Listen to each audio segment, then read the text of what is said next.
Wheaties presents Dangerous Assignment.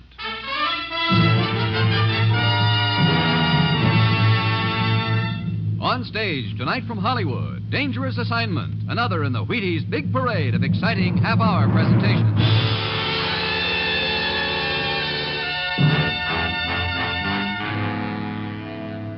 Dangerous Assignment, starring Brian Donlevy as Steve Mitchell.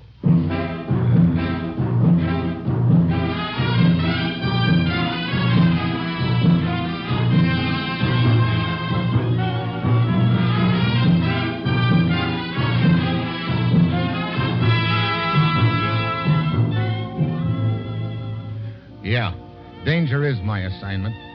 I get sent to a lot of places I can't even pronounce. They all spell the same thing, though, trouble. But when I walk into the commissioner's office, I don't realize that this assignment is going to involve my trying to save the lives of several thousand people with just a ferry boat whistle, a window, and a hunk of tape.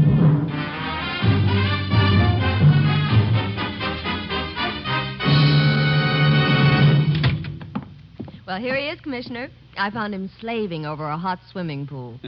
Thanks, Ruth. Morning, Steve. Commissioner? I'll have his papers in order when you're through with him, Commissioner. Steve, what do you know about Istanbul, Turkey? Well, is that something like Chicken a la King? You can take that up with their Chamber of Commerce the day after tomorrow. What?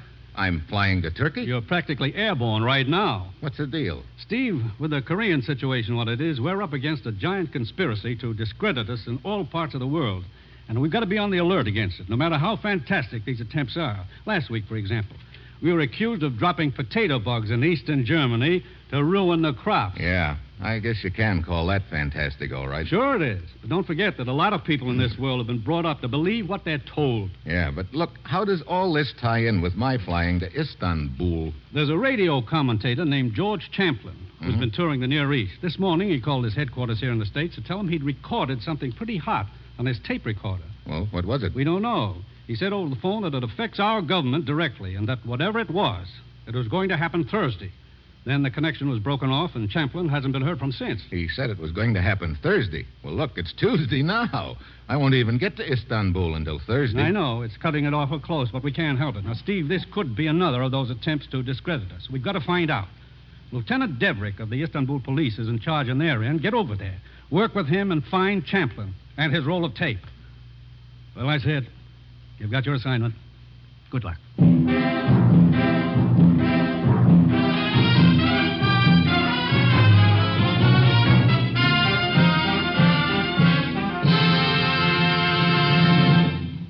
Dangerous Assignment will continue in a moment. Now, here is the Wheaties man, Frank Martin. Isn't that a perfect name they thought up for 'em? Says just exactly what they are. Wheaties. There just isn't anything that sounds wheatier than that. Nothing that gives you more 100% whole wheat energy either. The good kind that stays right in there with you all morning long. You just try it and see. Just see how Wheaties at 7 can help at 11. You get a bowl of Wheaties under your belt or apron tomorrow morning and see how the big Thursday chores all seem to turn out to be little ones. Dishes to do? Breeze right through 'em. Tough customer to call on? Nothing to it. Papers to carry? Ball game to win? They're all going to seem a lot easier with Wheaties vitamins and minerals helping you out. So tomorrow, for sure, see how Wheaties at 7 can help at 11.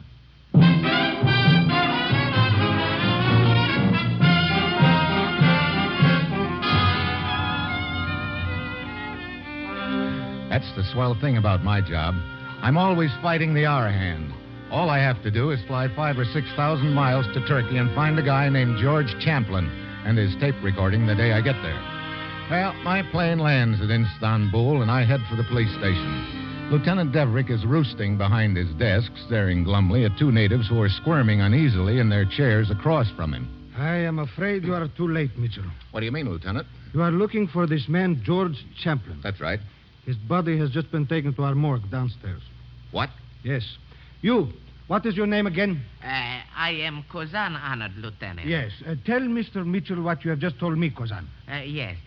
It was a bad thing. I was leading my horse cart along a narrow road in the hills outside the city. Suddenly, I saw a car traveling down the road toward me very fast. It was weaving back and forth across the road. Oh, I was covered by fear. I looked for a place of safety, but I Confine could your find... story to the essentials, Kozan. Yes, Honored Lieutenant. I jumped to one side just as the car hit my horse cart and plunged over the side of the hill. I ran to the edge of the hill and looked over in time to see the car burst into flames. One of my men nearby heard the crash and went to investigate. He found a body in the wreckage.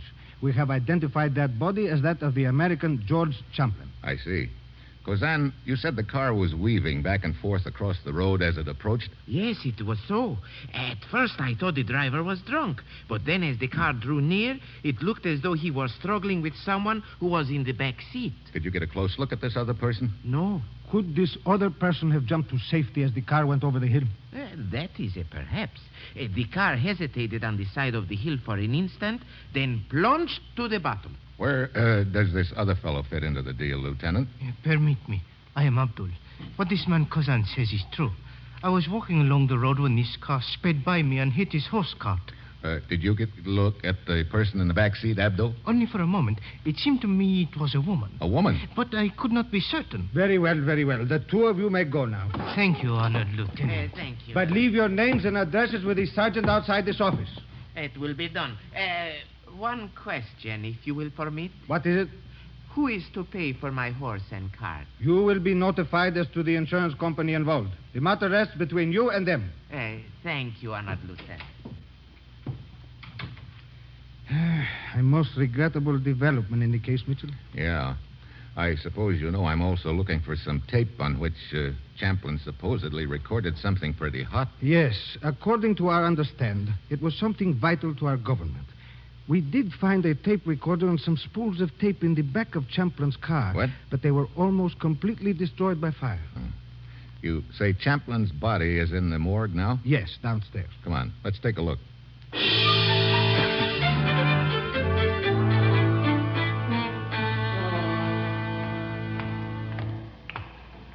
There was nothing in his pockets, huh? No tape, if that is what you mean.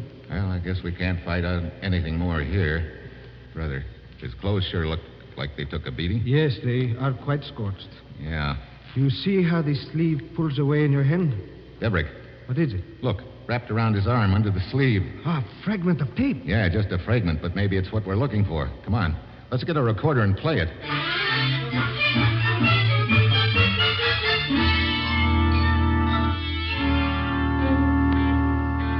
I'm ready, Mitchell. Let her go. Very well. I will start the machine.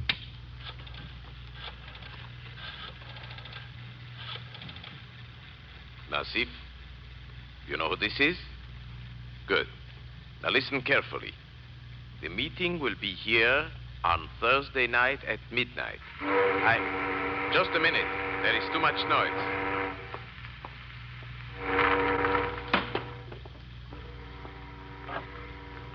There. I closed the window. Now your job is to get the necessary equipment. Do you understand?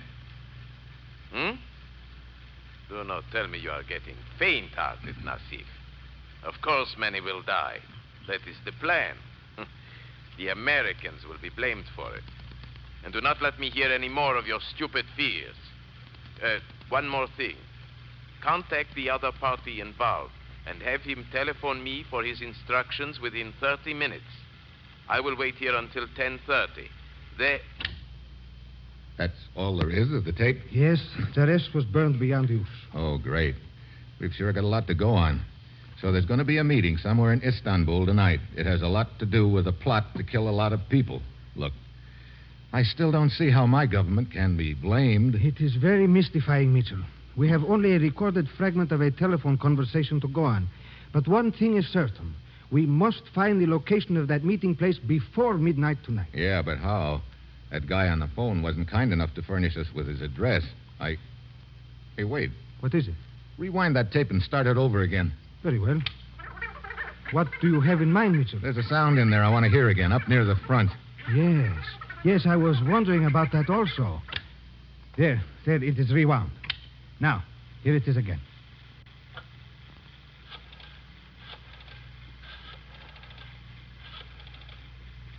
Nasif, you know who this is? Good. Now listen carefully. The meeting will be here on Thursday night at midnight. Just a minute. There is too much noise. That's the sound I wanted to hear. It sounds like a boat whistle, Mitchell. Yeah. Have you heard enough? Wait. There. I closed the window. Now your job is to get the necessary equipment. Turn it off. You understand? It's not much to go on, Indeed, it is not. All we know is that a boat whistle sounded as he was talking on the telephone. Yeah, we also know that whistle was sounded at about 10 p.m. The guy on the phone said that he'd wait there till 10:30. That's 30 minutes later. The pegs the time for us, doesn't it? Yes, but we still do not know where he called from. Yeah, that's what we've got to try to find out. And we have no idea what's behind this whole thing. And you've got me. Excuse me. I wonder... Lieutenant Deverick speaking. Yes? What? But... I see. Send him in at once. Mitchell. What's the matter? A very strange occurrence. This must be the man now. You are Lieutenant Deverick? Yes? You are the one from the university? That is right, yes. I am Commissar. Hey, you look like you've been tangling with a meat grinder. Tell us your story, Commissar. I work for the university in their research laboratory. An hour ago, I was carrying a rack full of test tubes to the vault.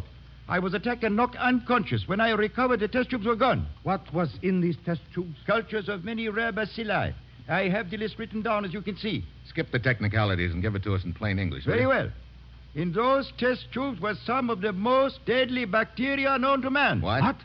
Look, do you have any idea who jumped you? No, I heard one of them call the other Nassif, I think it was. Nassif. That was the name the guy on the tape recording used. And he told him to get what he called the necessary equipment.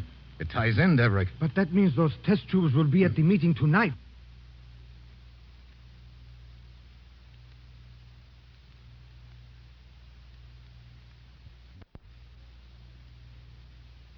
$11. Say, I've got a little story to tell you about that. One of my wife's girlfriends was saying the other night that every time she goes to the store to buy laundry supplies, it reminds her to buy a couple of boxes of Wheaties. She knows doggone well if she's going to do the washing, she needs all the stamina and drive and energy she can get. So, naturally, she starts wash day off with a good big bowl of Wheaties. What's on your things to do list for tomorrow? Maybe it's not the washing. Maybe you're going to go a couple of rounds with a vacuum cleaner, or sell a man a new car, or cultivate the South 40. Well, then, isn't it good sound sense to let Wheaties' good sound vitamins and minerals give you a boost? And if this is your vacation, why, you can even loaf better when you've had your Wheaties. Wheaties, the golden, light-hearted little whole wheat flakes that eat as good as they make you feel. Honest, substantial Wheaties. Each crisp flake made from a whole kernel of plump, ripe wheat. Well, how's about you? You just try it. Just see how Wheaties at 7 can help at 11.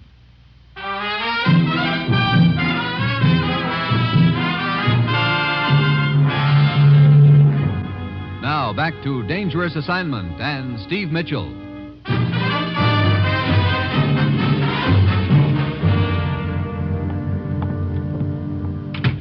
Mitchell, as you suggested, I have checked with all the boat companies along the waterfront.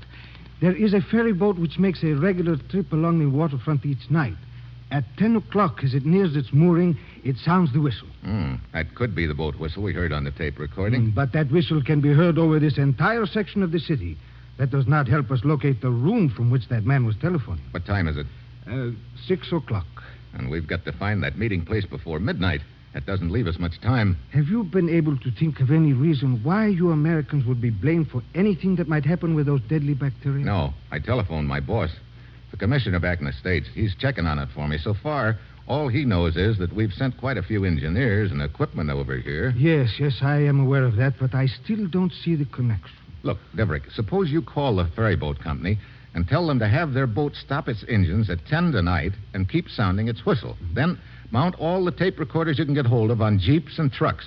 Use the same volume setting that was used on Champlin's recorder. I do not understand what you have in mind. It's a slim chance, but it's our only chance of locating that room. Have your boys meet me at the ferry boat slip at 5 minutes to 10 tonight, and I'll fill them in on the plan then.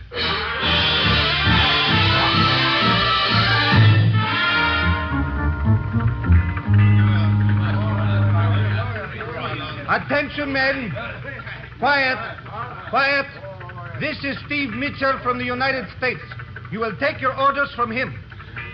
I want you men to start up this road which leads away from the waterfront. Station your jeeps at 4-block intervals. When that ferry boat starts tooting its whistle in a couple of minutes, record it. Then drive a block away as fast as you can, cut your engines, and record the toot again.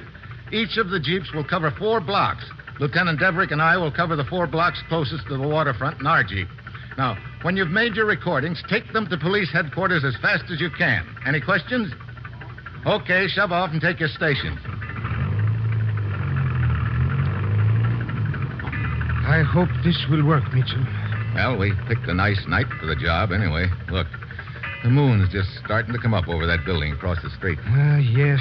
One wishes he were not engaged on official business on an evening such as this. Yeah, That's funny. Looks like a man in the moon. Hey, Deverick. Yes? There's a guy on top of that building. Get down. Mitchell, are you all right? Yeah. That second shot hit the door handle beside me.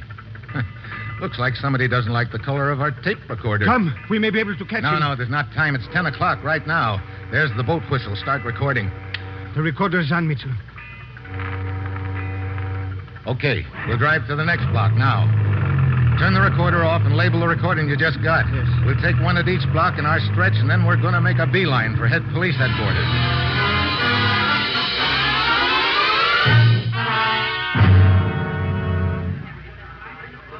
You got all the recordings together, Deverick? Yes, 6 jeeps, 4 recordings each.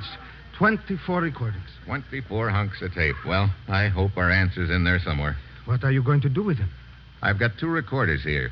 Each of them is hooked up to a volume indicator. On one machine, I've got the recording of the guy on the phone. And on the other machine, you're going to play the tapes we just made, huh? That's right.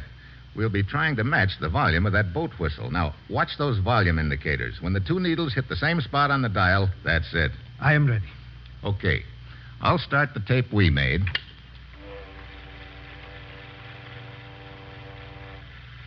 Now, you start Champlin's. Very well. Just a minute. There is too much noise. No, too loud. Shut it off. The one Champlin recorded was louder than ours. Okay, we'll try the one we made a block closer to the waterfront. But, Mitchell, we have 24 recordings to cover. This will take all night. If it takes past midnight, we're cooked. Come on, set up that next recording.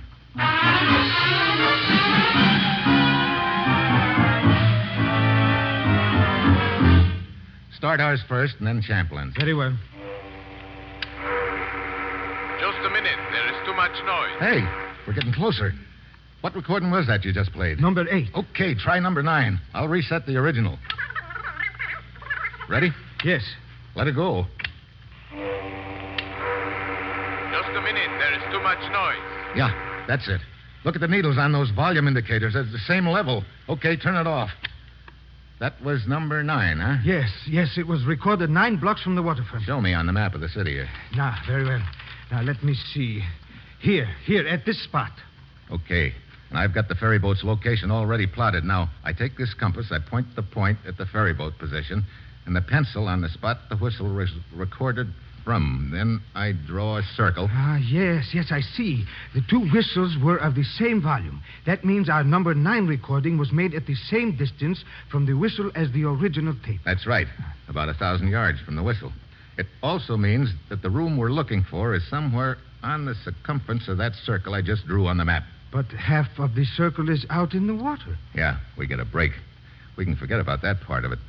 And another quarter of the circle is out in this side of the channel in the harbor. We can throw that out, too. Well, that just leaves us a quarter of it. Are your men standing by, Deverick? Yes. Give them copies of this map with the quarter circle drawn on each one. Have them start along the rim of the circle from each end. Give them pictures of that dead correspondent. Tell them to try and find somebody along that route who remembers him. What time is it? 11 o'clock. That's what I was afraid of. We've got just 1 hour to find that meeting place.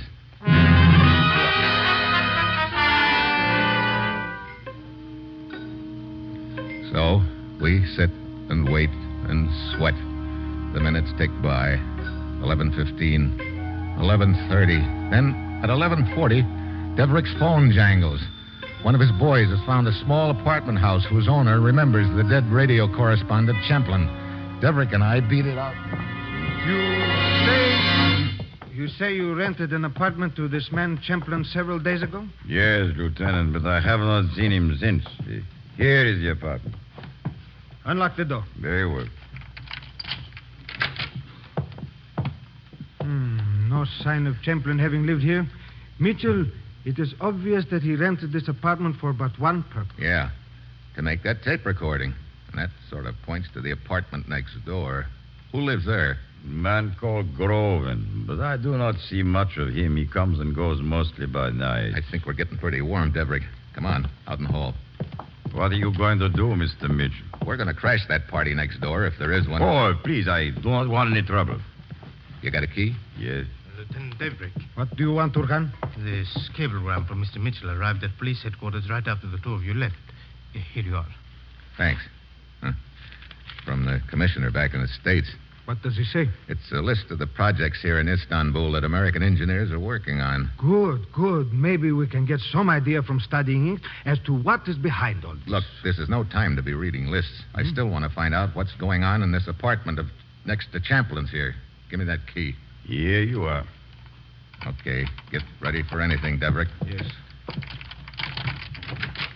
Okay, come on. It is empty. Oh, great. Look, this has got to be the meeting place. Champlin already had an apartment in Istanbul. Why would he rent the one next door here unless it was to make that recording? Maybe the meeting has not yet taken place. What time is it?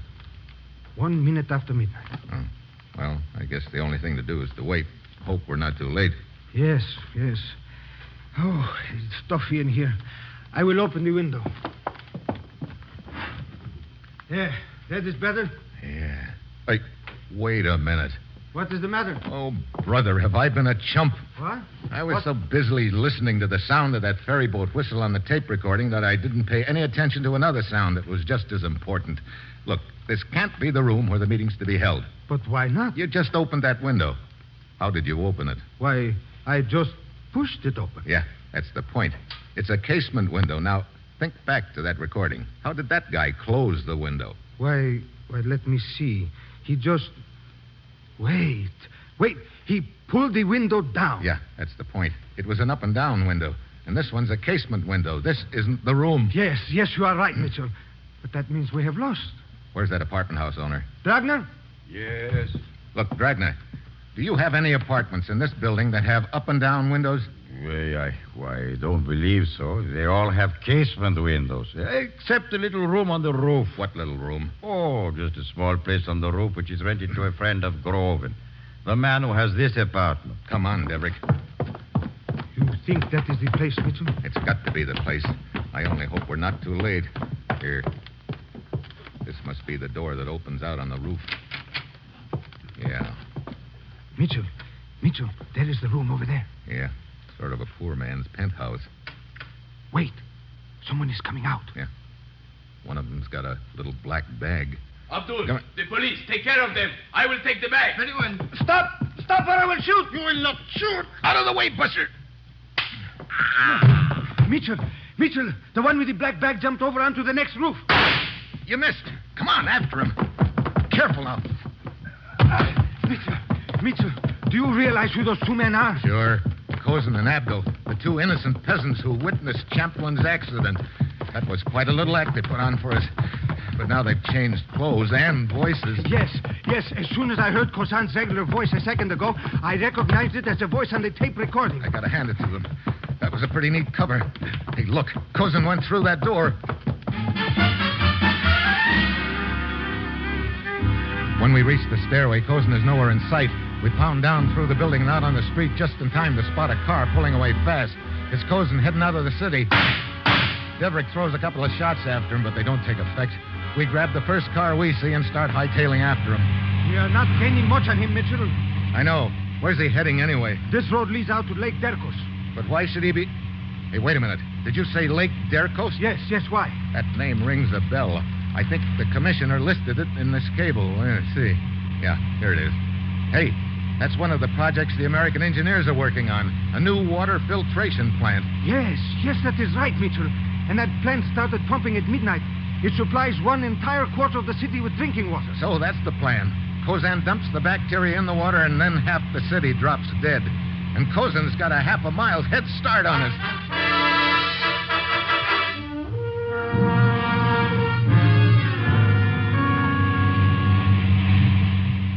We are almost to Lake Derkos, Mitchell. There. There is the water filtration plant ahead of us on that rise. Yeah, I see it. And Kozan is there. Look, he stopped his car. He's getting out. Watch out! I'm okay. Here we are. He's heading for that water tank. Yes. Yes, look. There is the night watchman. There was the night watchman. See if we can get a shot at him, Kozan. Yes. Oh. Deverick! Deverick!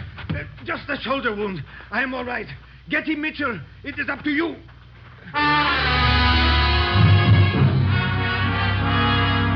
I head for the water tank. And Kozan, if I've counted right, his gun is empty. If not, he's got a slug for me. When I get to the tank, he's halfway up the middle ladder. Then I spot his gun on the ground and know my arithmetic is okay. I start climbing up after him. He's almost to the top by now, but I'm climbing faster than he is because he's holding the little black bag of tubes in one hand. Just as he reaches the top rung, I grab one of his ankles. He kicks at my hand, grinding my knuckles into the ladder. I let go, then grab both of his ankles. He twists his body and pulls me off the ladder. But I'm still hanging onto his legs. He's only hanging on with one hand now. I know if he goes, I go with him. I swing back to the ladder and wrap my legs around it. Then I jerk as hard as I can.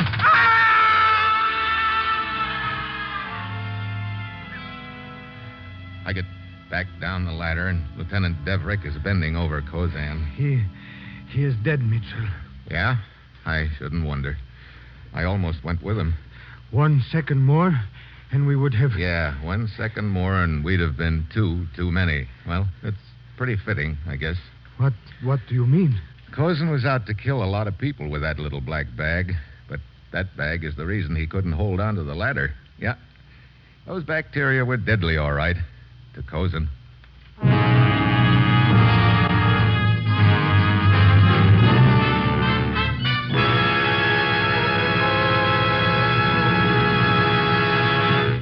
Now, here is our star, Brian Donlevy. Well, Frank, I'm waiting. You're waiting, Mr. Donlevy? Waiting for what? Waiting to find out what you're going to say about Wheaties tonight. Oh, why so interested, Brian? Well, I want to see if you'll say about the same things I would. Well, let's see. Wheaties are whole wheat. Yep. And that means good, solid, all morning long energy. Check. Wheaties are packed with plenty of vitamins and minerals. Oh, lots of them. That help you feel better and work better and play harder. Check, check, and check. Wheaties taste so good. Check. Well, that isn't all, is it? Well, what do you... Oh, you mean see how... Check. See how Wheaties at 7 can help at 11. Well done, Frank. You took the words right out of my mouth. Check, Brian. See you next week.